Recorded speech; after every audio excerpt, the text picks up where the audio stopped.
Adoa TV, bringing good things to life.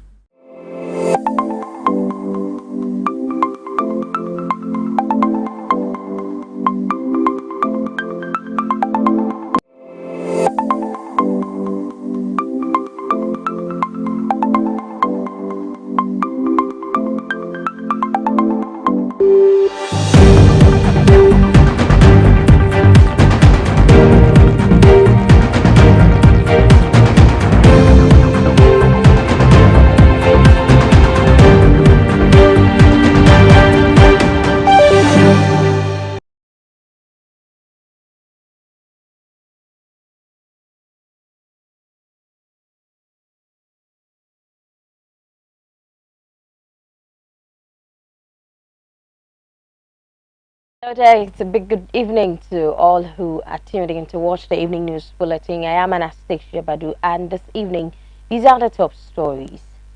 Speaker of Parliament, Right Honorable Alban Bagbing, has ruled Honorable Joe Wise's decision to constitute a bipartisan probe into government's COVID-19 expenditure as unconstitutional and offensive.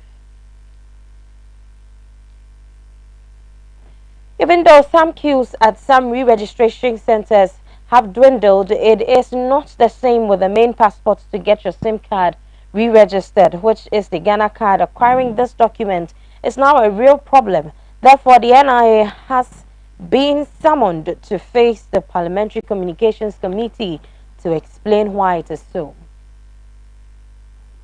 Now, in business, economists have urged government to introduce intervention policies to cushion Ghanaians as transport fares are about to shoot up. And finally, in sports, Hearts of Oak will play rival Kumasi Asante Kotoko again on Friday, 4th March at the Accra Sports Stadium for this year's President's Cup game.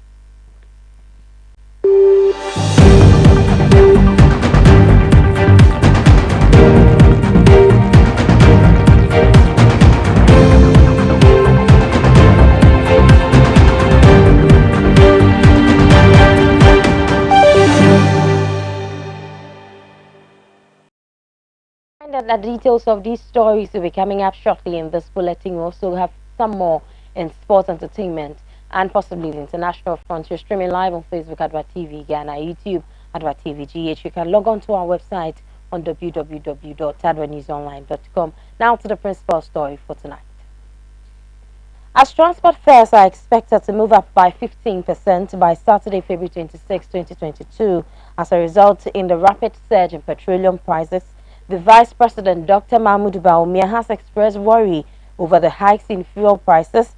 The Vice President, I beg your pardon, says perhaps the time has come for ECOWAS to consult and to have a sub-regional transition plan based on its individual country plans.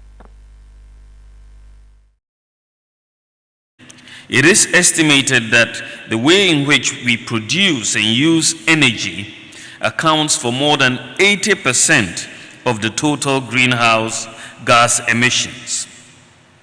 Although we still need the energy to improve our economy, it has become imperative that we reduce emissions from production and the use of energy by replacing high-emitting fuels, particularly fossils, with sustainable fuels such as renewables. There are many who have said that the petroleum price increase is going to remain at such high levels that we are not going to see any major declines. Then how do we as developing countries like Ghana adjust to this new reality if it becomes a new normal of high oil prices and high petroleum prices and its impact on the macro variables in our respective economies? It is very clear that we need to have a plan. Hence, this is what this stakeholder conference is about. What are we going to do? We shall increase the share of modern renewable energy, wind, solar, waste energy, small and medium hydropower, and so on in the national energy mix. Government will also take steps to promote clean energy sources, including biofuels, compressed natural gas, electric hydrogen fuels, and fuels for vehicles, and provide low carbon and highly competitive energy supply to establish Ghana as an energy and e-mobility hub for the West African sub-region. Our sub-region has similar challenges, and as a leader in the provision of energy to our neighbors, any transition strategies adopted by Ghana will have an effect on our sub-regional neighbors. I am therefore encouraging the Ministry of Energy to extend these consultations to our regional stakeholders, to incorporate the risks and opportunities the transition offers us as a group. It is also perhaps important for ECOWAS to begin to consult on the need for a sub-regional energy transition plan based on our individual countries' plans. As chairman of ECOWAS, President Nana Addo Dankwa Akufo-Addo will champion this initiative of ensuring that the West African sub-regional area makes the best out of the global energy transition. Chief executives and directors of departments and agencies, National Energy.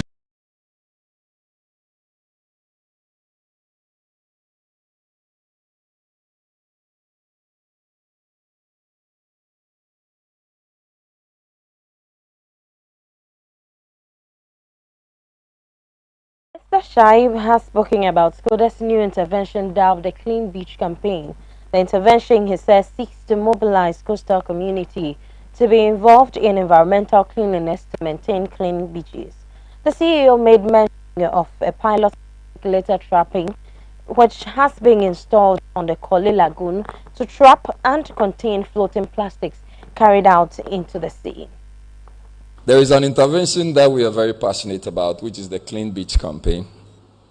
This intervention seeks to mobilize coastal communities to be involved in environmental cleanliness and provide basic infrastructure and facilities to maintain clean beaches with linkages for value addition in partnership with the Coastal Conservancy Organization, a local NGO, and the Center for Coastal Management in the University of Cape Coast. We are currently running a pilot, and if you go to the Korle Lagoon as we speak, we have installed the Korle Lagoon, we have installed a decimiliter trapping at the Korle Lagoon, and the essence basically is to trap and contain floating plastic being carried into the ocean or the sea. I'm sure when you see the pictures, you would marvel. So this was just when we got the litter trapping installed. So this is the third day, so second and third day, and you can imagine the kind of plastic that we were able to contain or accommodate within the period. That tells you the need or the urgency to clean our beaches of filth and squalor. The specific objectives of the Koda Clean Beach campaign include to support beach communities to improve environmental and ecological conditions along beachfronts by providing advocacy and media support for the Koda Clean Beach campaign. I'm happy to have all the media people here. Without you, there's no way we can succeed on this project. I've had people giving me calls about how sure are you going to run this. First of all, we need the education, and the education comes from the media people. We can get to ensure that the beaches are very clean, rid of filth and squalor when the media takes up this project together with Koda and all other partners. I mean, anybody who may have had the opportunity of going to, say, Bahamas or wherever you can call a clean beach area, the only thing that is different from our beach is the cleanliness. So if we can do that in Bahamas, we are sure we can do that in Ghana, and that is the passion for Koda. So we intend to build capacity of local community-based partners to regularly clean their beaches, build capacity of these local community-based partners to process waste plastic materials into usable raw materials for recycling purposes. And we are doing this in partnership with the Kantaka group as we speak. They've they've worked on something they call the shredders that will shred all the plastics. And we are hopeful that if we are able to get them to agree on some terms, we should be able to have shredders all over the place so that all these plastics that will be picked can be shredded into reusable materials. We are also to provide infrastructure for reducing the amount of plastic waste materials deposited on the beaches from municipal waste discharge system. We are doing this with MMDCs and all stakeholders. All MMDCs within the zone are being engaged to support the campaign. The campaign will also have a strong private sector and development partner support in its implementation.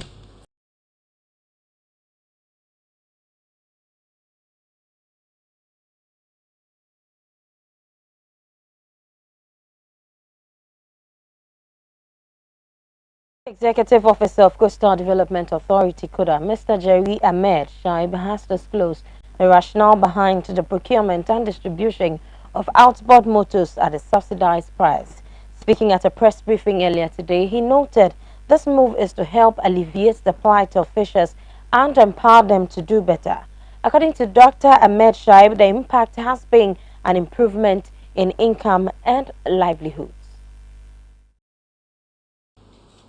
The authority also procured and distributed about 3,000 subsidized outboard motors to fisherfolk, which included inland fishers.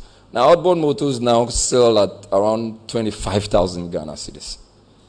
We had the directive of His Excellency to ensure that the fishers are taken care of in a manner that would help alleviate poverty within their sector. An outboard motor that sells at 25,000 cedis was given to the fishers at 10,000 Ghana cedis. The ones that sold at 14,500, which is the 15 horsepower, was given to the fishers at 5,000 Ghana cedis. We still have some in stock, and we are still getting them sold. The rationale for the procurement and distribution of these outboard motors at this subsidized price is to alleviate the plight of the fishers and empower them to do better in their trade. The impact has been an improvement in income and livelihoods. The Coastal Development Authority also formed or established the KODA Credit Union. This union is a non-profit financial institution managed by its members. What it means is that you have to be a shareholder to be a member. And the shareholding bit is to pay 100 Ghana cedis, and that is how you contribute. It's a member-owned financial cooperative. The focus is on traders, fishers, commercial drivers, food vendors, hawkers, and small-scale farmers. We can tell you that the very recent batch of the union members that took some money were very excited in taking same, especially when it was close to the festivities. So if you give somebody 2,000 cedis to go and engage in some business, which hitherto the person would not have even had 500 Ghana cedis. All the person needed was 500 Ghana cedis. That was a leap in the person's life. And that was what Coastal Development Authority did.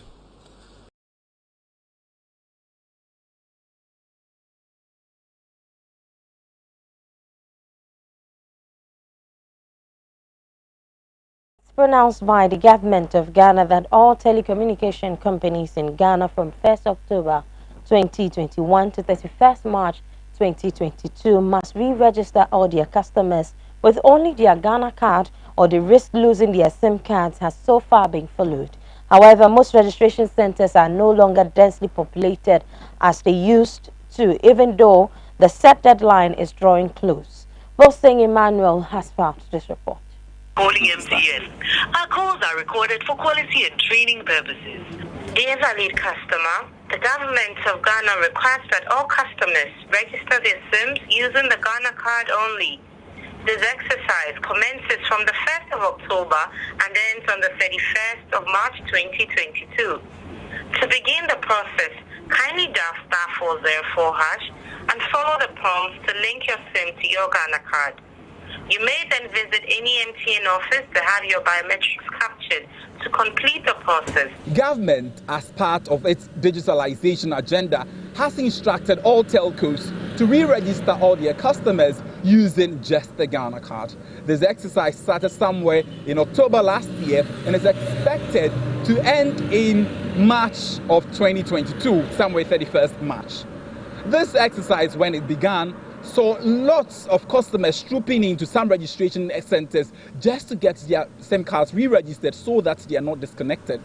However, at the time of this report, these queues keep dwindling. In fact, at some registration centers where we visited today, the queues were so minimal that we were thinking that the exercise was almost over. We're on the Accra High Street at the Vodafone Registration Center, and we've been speaking to some of the customers who came here to re-register to ask them some of their concerns, some of their challenges, and this is what they told Adoa News. No, because the network is slow. Which network is slow? Is it MTN. The MTN network is slow. I'm from there right now. You're from there right now? Yeah.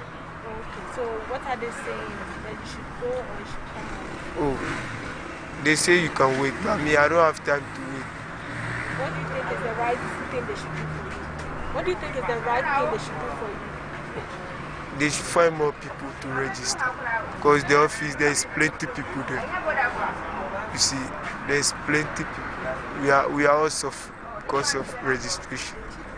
So they should find people to come outside and register for us, so that they will be fast. Is this your first time registering? I'm a register. I'm a sham picture. I'm a next time. I'm a kind of available. Bako, I'm a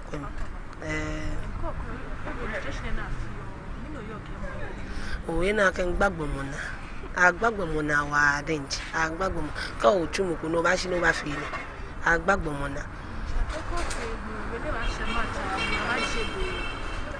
eyan asanu wo fi se na agbagbo mo na ba to la awon ti wa to la awon danu wo ba bi ekun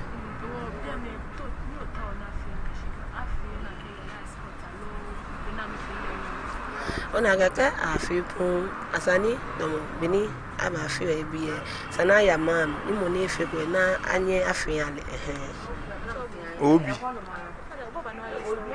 Afore. Afane. Oh, unba chekumbo. Oh, na bia yin fi ofe MTN officer mpola ni maje tumbia ke kaswa. Nko abi no aka o network ke network ba no 2 minutes ko no aka eti off. Oh, one pin aka ni na afio ne egbamana wa bela shwasanya isi ID card no voter ID card no na ke chunu shi bena ke achake na isi eko waska jigana card ni egbame pena ni me pina una ko amno na na resta card point me pina ko amno ololo. There you have it. And so if you have not registered your SIM card yet, come 31st March 2022, you're likely to be disconnected. And so if you want to stay connected to friends and family, get your SIM card, go to any nearest registration center with your Ghana card, get registered and stay connected. My name is Wilson Iraundo, reporting for Adoa News, Accra.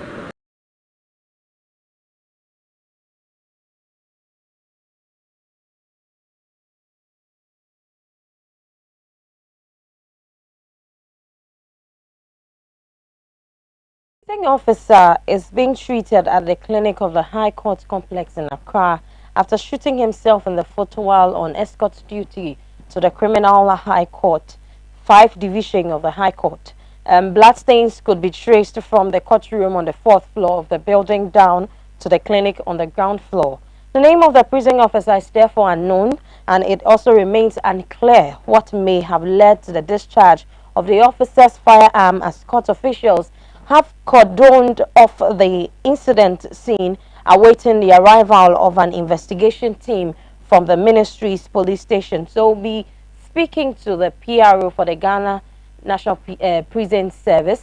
You're speaking of CSP Courage Achem, who is on the line to elaborate further on what could have caused this. Hello, officer. Good evening. Hello, CSP Achem. Yes, good evening, madam. Good evening to you, and thank you for joining us on the news at 6. Thank you for having me. All right, so information reaching us is that somewhere around the afternoon, an officer shot himself in the foot at an Accra High Court. As a PRO for the service, we want to know what you have gathered. How did this happen, and is it okay, or is it right that his firearm was on? All right, thank you very much. Let me say good evening to your cherished viewers. First of all, let me say that what happened was unfortunate, and the preliminary investigations conducted by the Prisons Operations team indicate that the firearm went off accidentally, but I must also indicate that the officer is currently out of danger and in stable condition. Okay, okay. And so this is actually something new to us, that is it the first of its kind, or it's something that normally really happens? This is not an unusual occurrence. It's unusual. That's why we find it unfortunate.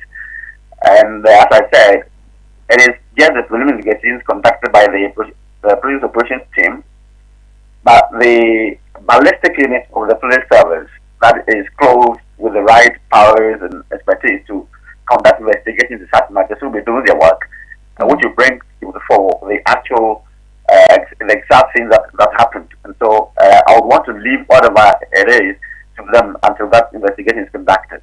But what is important to point out, however, is that despite the unfortunate incident, investigations also indicate that the officer at least handled the weapon in a professional manner, such that despite the unfortunate going of the rifle, he did not injure or the bullet did not hit any other person in the process. Yes. That's quite fortunate, but unfortunate that it was handled properly. But we want to know that what is supposed to be the actual position of the rifle whenever an officer has one. What is supposed to be the position? So, as I said, he did the right thing. Okay. His rifle was pointing downwards. Okay. If it was being handled vertically or horizontally, what could have happened would have been worse than what happened. Yes. And so then I want to know what will make someone accidentally clock his or her rifle for it, or for an unfortunate incident as this to even occur. What are some of the instances? A number of factors can account for that. Is why I would want to leave it to the investigations. Okay. Because we don't know whether it was negligence on his part, okay, or it was a weapon that was faulty. So at the moment, we would want to leave all that to the investigation team. When the investigations are conducted and the full report is out, then we'll know the full facts and full out. All right, but one good thing is that he's fine at the moment. He's doing very well. At the moment, he's fine. He's out of danger. He's in stable condition. All right, thank you very much, CSP Karajachem. We are grateful to have you. We'll continue to follow up with the story and see how far that goes after investigations, probably. All right, thanks for the opportunity. All right, thank you. And so we just heard the PRO for the Ghana Prisons Service on the issue of a service person who shot himself in the foot at an Accra High Court today. Well, good news is that he's doing very well and investigations are being carried out. And so when they are able to gather something, well, the general public will be duly informed and we'll be following up with it to see what really goes on. Let's move away from that to some issues. And the Executive Director of the National Identification Authority, Professor Ken Atifua, will appear before Parliament's Communication Committee to update them on the ongoing Ghana card registration exercise, which the authority is expected to indicate problems they are facing in the registration exercise. This is because despite adding 5 additional registration centers to ensure the ongoing registration, which will end on the 31st, move sweetly, there are still long queues. Communication Authority, Professor Ken Atifua, will appear before Parliament's Communication Committee to update them on the ongoing Ghana card registration exercise, which the authorities expected to indicate the problems they are facing in the registration. This has come at the back of the series of backlash the authorities facing from people who have gone to register for the national ID card.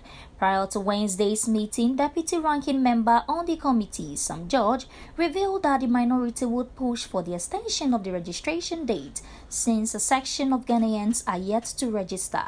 The registration centers for the Ghana card includes the Accra Sports Stadium, Elwak Sports Stadium, Kumasi Sports Stadium, Ghana National Fire Service Regional Office in Cape Coast and Tamale Sports Stadium. Late last year, as part of government's plan to go digital, the NCA announced the registration of all SIM cards with only the Ghana card, a move which has come under severe attack as people who went to register met long queues and in some cases were asked to pay 250 Ghana cedis as registration fees. We are very grateful.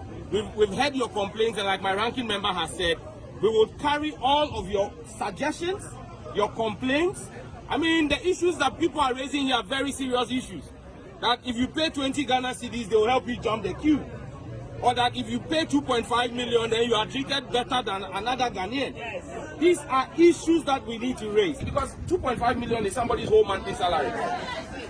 Or even more. And so for you to ask someone to pay 2.5 million to just have a card, I understand the pain that you raised. The gentleman raised an issue. So we are grateful. We will work on it. I'm sure from tomorrow, hopefully, you would see the benefit of this engagement. But we want to assure you that we will continue to work in your best interest from Parliament. Thank you very much.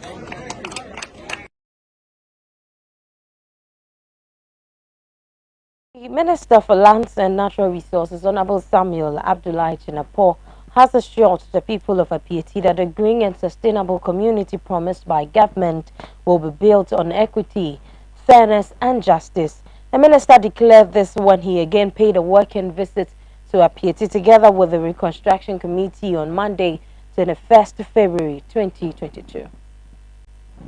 The Minister of Lands and Natural Resources, Honorable Samuel Abujinapo, has paid a working day visit to the township of Apiachi.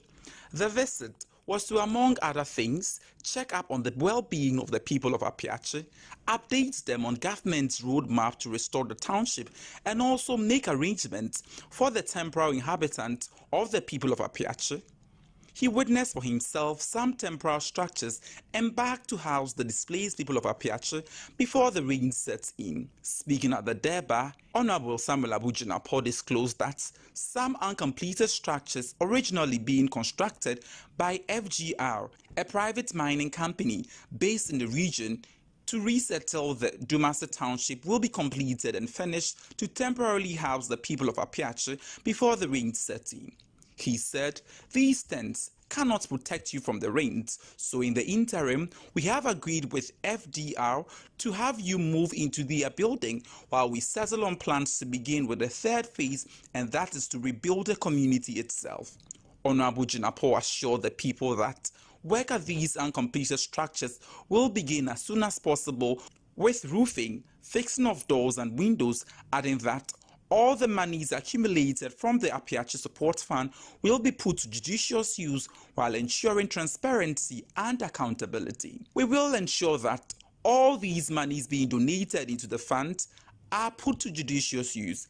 I assure you that the community will be built on equity, fairness, and justice. All who own houses, lands and shops will all have it restored to them, and every single penny will be accounted for. And for the new Apiachi, we will ensure that we restore the community as practical as possible. We want to maintain the character of the place so that you can easily go back to your way of living, farming, selling, among other things, he said. He stressed that the Dumasi temporal settlement will not be a permanent place for the people, and therefore one that no one should claim ownership of the settlement, but rather move peacefully to the new township after completion. Honorable Jinapo said, a block factory will be set up as soon as possible to mold blocks out of some 6,000 bags of cement that have been donated for the rebuilding of the township. He charged the Member of Parliament, Municipal Chief Executive, and the Assemblyman of the area to man the factory and ensure that cement are used purposefully for the molding of these blocks. He also called on the people, particularly the youth, to do the little they can to cooperate and support the ministry and government with the works on the uncompleted structures and the main project yet to be embarked on. Admonishing them, the minister said, inasmuch as people all over Ghana and abroad are donating to build the community, the people must also help any way they can. We are not asking for money from you. We are not going to take anything. What we expect from you is your cooperation and support by joining in communal labor, helping to mold the blocks to use for your own buildings, even without expecting monetary benefits. Honorable Samuel Abujinapo thanked Ghanaians for all the support through donations so far and called for more from Friends of Ghana and the diaspora for the reconstruction of the green and sustainable community. The minister during the visit also inspected the Dumasi temporary structures as well as the reconstruction of the road which was affected by the explosion. During the inspection tour, Honorable Benito Wusubio, the chairman of the Reconstruction Committee and Deputy Lands and Natural Resource Minister, briefed the minister saying, per the inventory taken, the Dumasi settlement will be able to house all the 800 displaced persons with about 4 people in each room. He assured that work on the temporary structures will begin as early as Monday, 28 February 2022, with standard roofing and furnishing, although temporary. He disclosed that companies like Tropical Cable, the Forestry Commission, among others, have promised to provide needed logistics for free. The chief of Apiache, Nana Atakwejo Brempi, expresses appreciation to the government and the ministry for all the efforts towards the rebuilding of Apiache, while urging the people to support the project and remain patient as government zooms into the third phase of the project. At the Deba held in honor of the minister, his entourage, the Reconstruction Committee, gave a presentation to the people of Apiache, displaying a scenario of a final outlook of the community after completion. The presentation detailed where the markets, community center, schools, and personal settlement will be.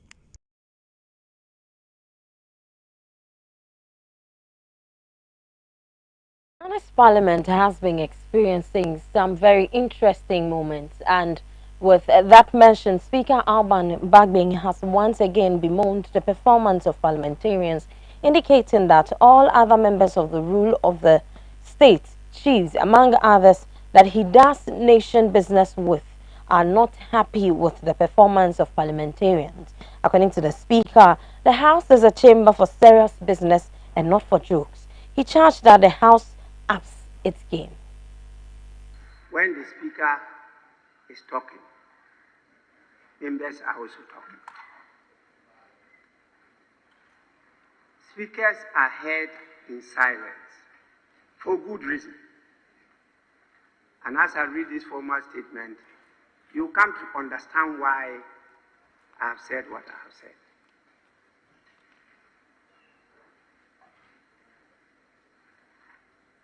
Parliaments I have traveled, witnessed, read, and at least I think I know a lot that you may not have gone through. What is happening in this parliament is completely unacceptable. And I'm not sure you have appreciation of the temperature of the country. Neither am I sure you know the arduous nature of the responsibility that have been placed on your shoulders.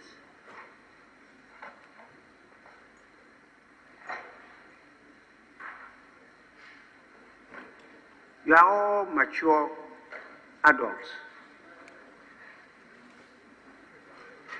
What I'm talking about is still happening.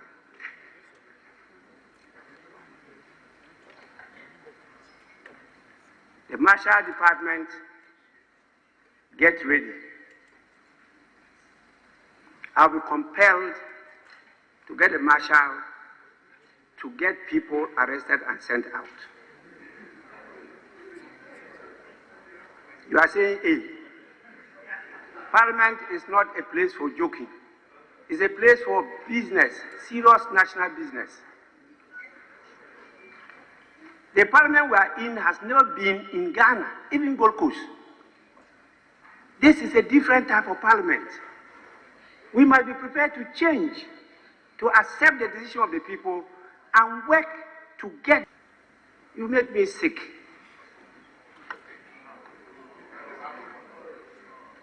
Will you shut up?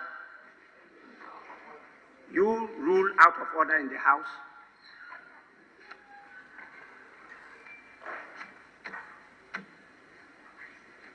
Please, it's not only you, members of Parliament, who discuss national matters with me.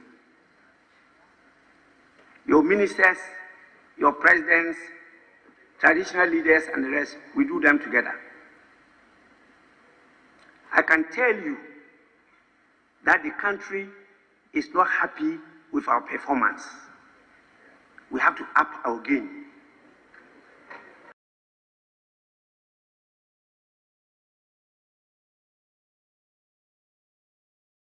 Interesting instance in Parliament. Well, this particular Parliament is indeed a very different one. Let's see how that turns out. But Speaker of Parliament, Right Honorable Alban Smana Kinsport Bagwin again has bemoaned the decision of First Deputy Speaker Joseph Osei-Owusu to dismiss a motion to constitute a bipartisan committee to probe into government COVID-19 expenditure.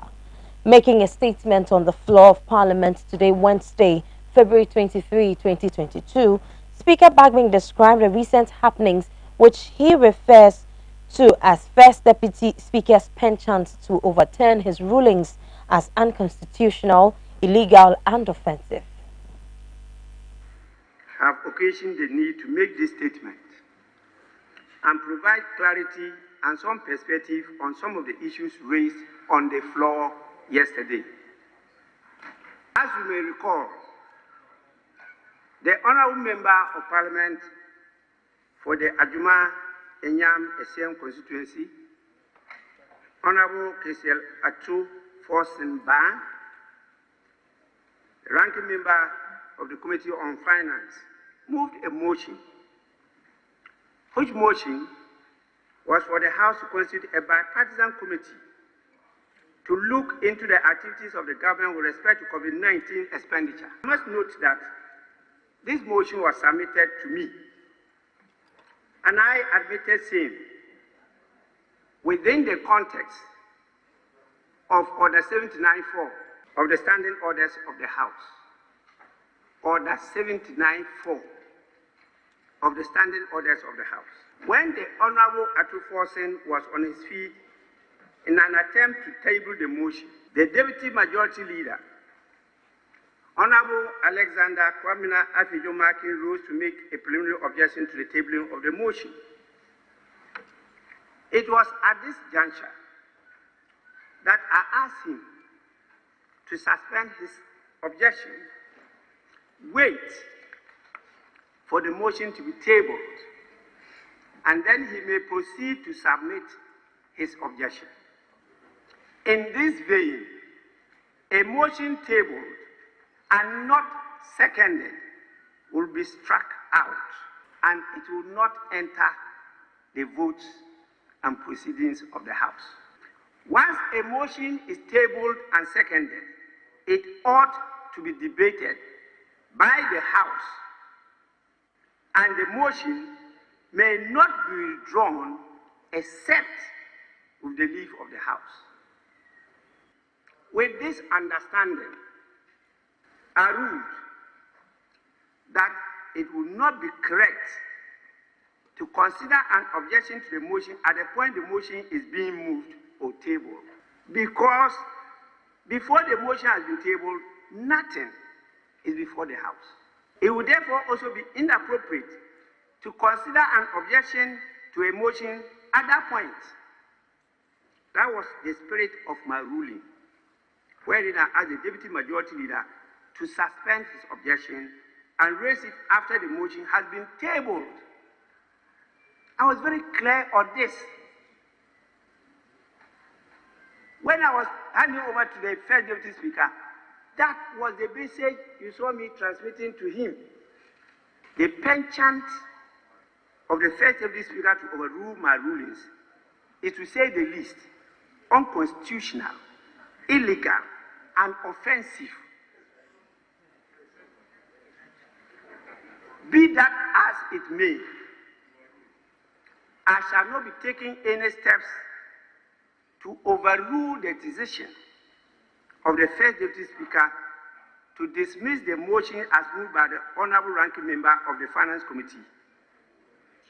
The Deputy Speakers and I will deliberate on how to present a more coherent and uniform structure in respect of rulings so that the House is guided. I hope this is understood. And I repeat, I hope this statement provides a much needed clarity on the matters of dispute that arose yesterday. And I hope we can forge ahead for the common good of the people who have entrusted us with leadership and a mandate to better their lives.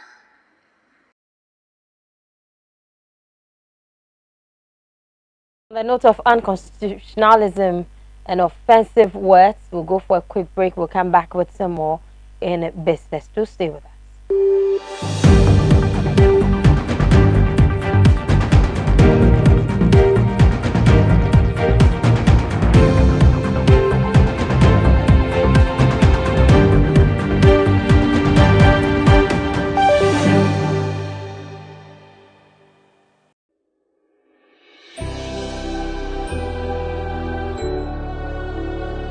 Welcome aboard the safest airline in Africa.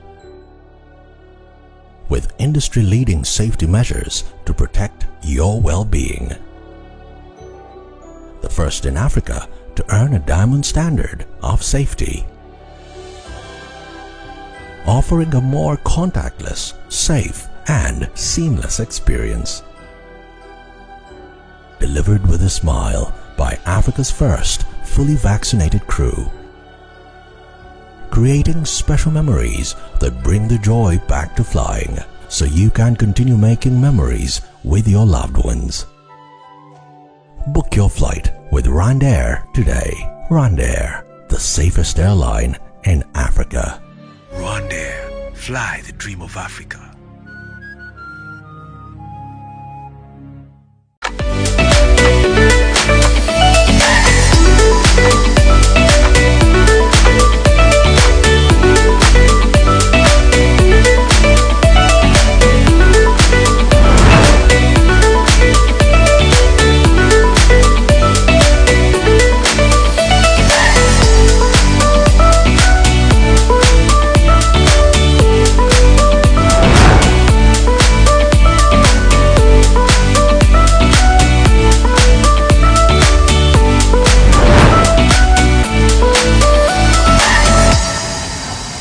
Blue City is a manufacturer and supplier of high-quality fashion accessories.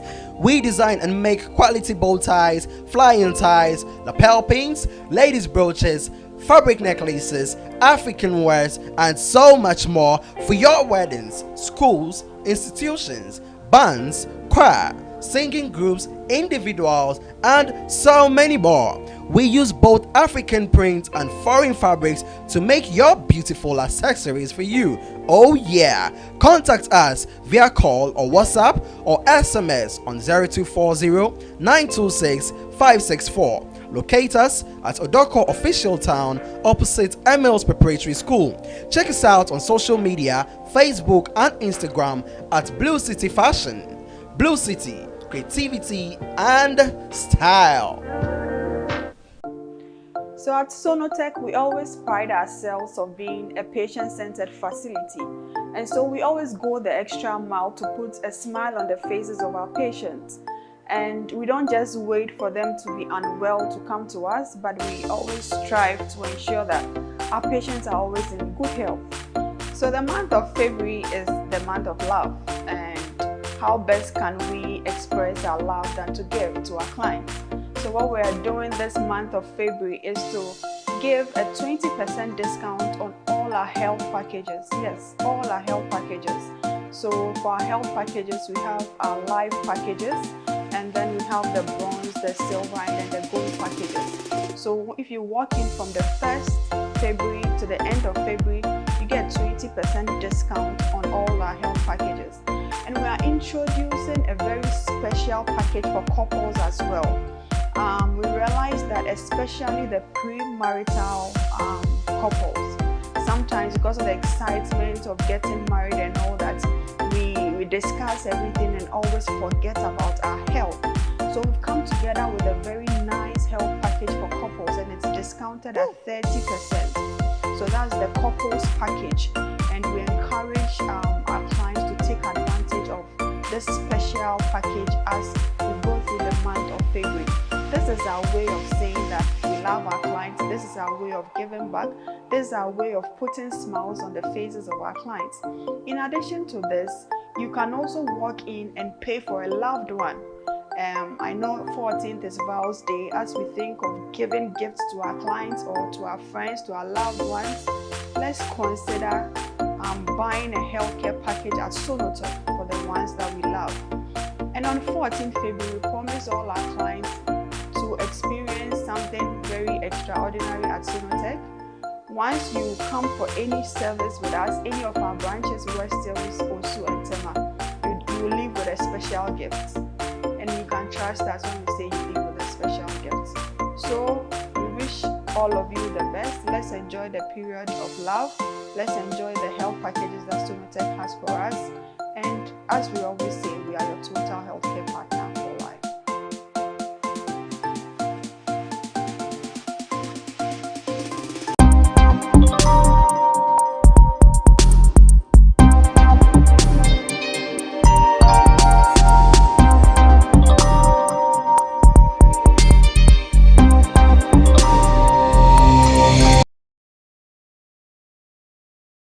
To the business segment. Head of the Economics Division at the Institute of Statistical, Social and Economic Research at the University of Ghana, Professor Peter Korte, says stakeholders should expect the upcoming 15% increase in transport fares as announced by the road transport operators to increase national inflation in the coming months. The new fares, which are expected to take effect from Saturday, February 26, 2022, will include fares for shared taxis, intra-city vehicles, structural and intercity vehicles, long distances. Speaking on an interview to the situation, Professor Korte noted that rising inflation is being experienced across the world, but charged the government to introduce policies to cushion Ghanaians. That is why domestically there has to be policies to cushion us when we find ourselves in such situations, when there is an external shock or even internal shock. Policies are supposed to be designed to absorb some of these shocks. I think the point is that certainly with this rising cost of living, rising fuel prices, drivers will certainly ask for an increment. I heard initially they were even asking for 30%. That certainly would translate into higher transport fares. But then if you look at the weight in terms of the non-food basket, you find that transport accounts for the weight is about 10%, 10.1% from 2019 to 2021. Averagely, transport, the weight in the basket is about 10.1%.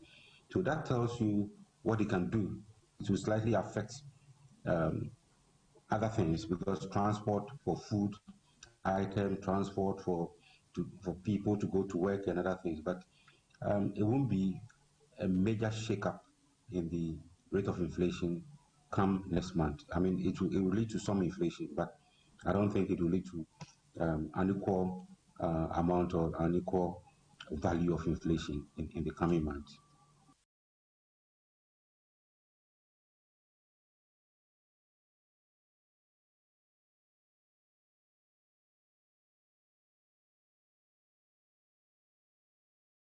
Months of agitation and weeks of consultations with stakeholders in the meeting in the trading community on the benchmark values reduction policy, that the government has finally concluded on a 30% discount for all goods and 10% for vehicles. According to the government, this development, which will take effect from March 1, 2022, allows for a win-win situation for all parties involved. After months of agitation and weeks of consultations with stakeholders in the trading community on the benchmark value reduction policy, the government has finally concluded on a 30% discount for all goods and 10% for vehicles. According to the government, this development, which will take effect from 1st March 2022, allows for a win-win situations for all parties. Initially, a discount of 50% was applied on some selected goods, while 30% discount was applied on vehicles. Several meetings had gone on between the Trade Ministry, GUTA and AGI, and as part of consensus built together by stakeholders, the reversal of the benchmark value is being guaranteed. The Ministry of Finance is also confident that this new development would help government and the Ghana Revenue Authority to meet its target of 80.3 billion Ghana cedis revenue target for the year 2022. The policy has, since its inception, received varied views among players within the ports and trading community. When the government in 2019 announced the decision to reduce the benchmark values for some general goods by 50% and 30% on cars, the idea was to increase volumes of traffic at the port and ultimately increase government revenue, while importers and exporters, freight forwarders, as well as the Ghana Union of Traders Association praised government for how the decision reduced the cost of doing businesses. Groups such as the Association of Ghanaian Industries were concerned about the impact on the competitiveness of their product, but government nevertheless went ahead with the implementation. 2 years down the lane, the government announced the reversal of the benchmark value reduction policy in 2022 budget and set 4th January 2022 as the day of the implementation date of the policy. This was met with stiff resistance from the trading community, with GUTA hinting of a 50% increment in the cost of goods and services if the policy is implemented. On January 4, 2022, however, business was on a standstill at the port as freight forwarders who had made their declarations and accepted the duties could not proceed to make payments. This led to a temporary postponement of the date from January 6th to January 17 for stakeholders' engagement. The presidency subsequently suspended it and gave the GRA 17th January deadline to consult on the matter. After several weeks of agitation and consultation with stakeholders in the trading community, government has finally concluded on a 30% discount for all goods and a 10% for all vehicles. For Adoa Business News, Nanyama Colestin, Accra.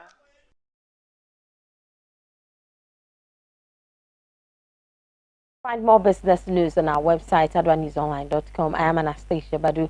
Up next is sports. Do stay tuned.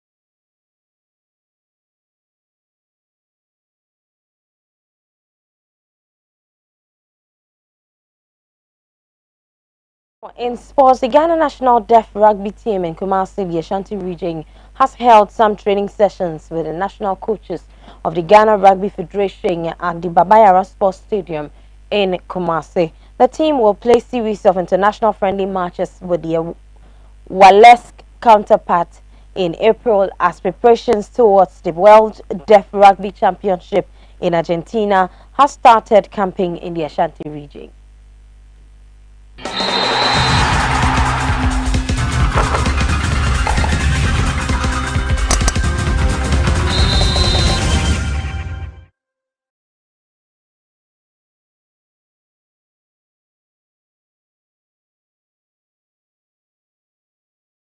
Folk and Kumasi Asante Kotoko will once again renew their rivalry when they meet in this year's edition of the President's Cup. The match is expected to be played on Friday 4th March 2022 at the Accra Sports Stadium. The President's Cup match is played to commemorate Ghana's Republic Day celebrations, which will have the President in attendance. With the introduction of this game, Hearts and Kotoko will face each other 3 times this season, with return leg in the Ghana Premier League yet to be played.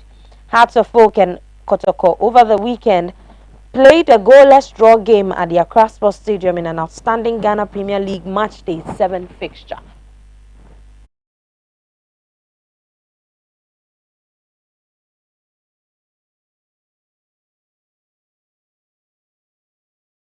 Abdoulaye Wade Stadium, named after the former president of Cameroon, who ruled from 2000 to 2012.